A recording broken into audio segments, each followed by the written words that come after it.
Ouais, salut tout le monde, salut les gars. Quel match encore? Mais qu'est-ce qu'ils nous ont fait? Qu'est-ce qu'ils nous ont fait les gars? Putain, je suis dégoûté. Je suis allé au stade samedi, j'ai pu rester que la première mi-temps. J'ai vu que la première mi-temps pourrie. Elle était pourrie cette mi-temps, mais qu'est-ce qu'ils nous ont fait les joueurs? Ils étaient à la rue, il n'y avait pas d'envie. Ils étaient comme le public. Voilà, à moitié endormis. Parce qu'en première mi-temps, niveau encouragement, les gars, ça a du mal à chanter, hein. Pourtant, hein, on essayait de pousser un peu tout le monde, mais c'était très très compliqué. Mais qu'est-ce que c'est que ce match encore, hein? Moi, franchement, quand j'ai vu le dernier match, on affrontait Rennes, 3-0, je me suis dit, Montpellier arrive, c'est encore un match, voilà, si on l'aborde comme il faut, on peut prendre les 3 points. On n'a pas pris 3 points, on a pris 3 buts. Puis des buts, sans déconner.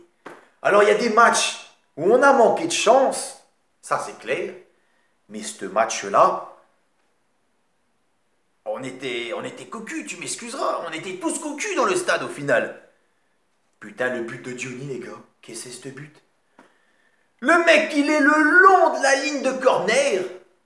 Il trouve moyen, plutôt que de centrer un collègue, de la lancer le long de la ligne.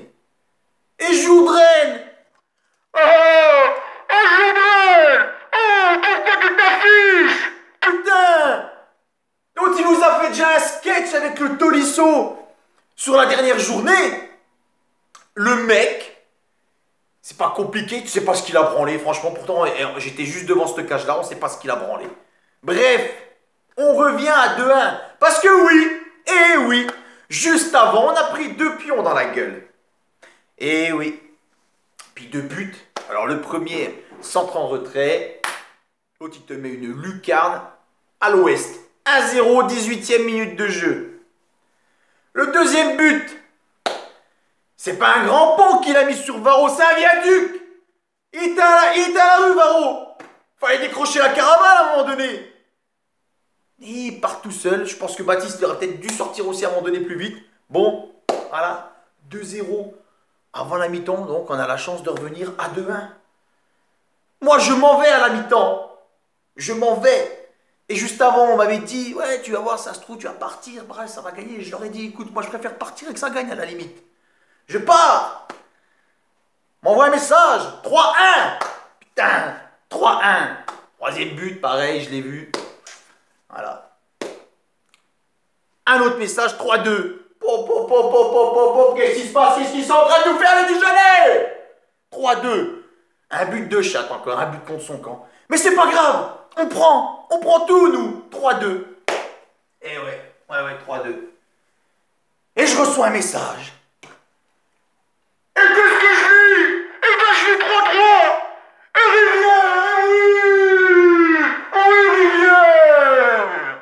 Le vétéran, le mec qui est toujours là, il fait des minutes par-ci, des minutes par-là. Je me rappelle du but qu'il nous avait mis la saison dernière à Clermont, où on gagne ce match 3-2. Aujourd'hui, on arrache le match nul 3-3 alors que c'était inespéré. C'était inimaginable. 3-3. On a failli prendre une gifle par Montpellier. Et dans la foulée, c'est Rivière qui gifle. Il donne une petite claque là, histoire de dire tiens, je t'ai bien eu là. Et oui, 3-3.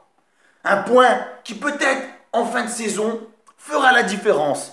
Voilà. On aurait pu avoir 0 point ce soir, on a eu la chance d'en prendre un. Il faut grappiller des points, de toute façon il n'y a que ça. Mais on a vu une équipe qui a mis le cœur, qui a mis du courage, qui a mis ses couilles sur le terrain, comme on dit, hein. Et voilà, et c'est ça qui est beau. Maintenant la trêve internationale arrive. Voilà, on va en profiter, on va se reposer. Et puis on va voir ce que ça va donner dans 15 jours, les gars. Mais il faut rien lâcher. On est à Dijon, les gars. Unis pour la victoire et pour le maintien, les gars. Ciao!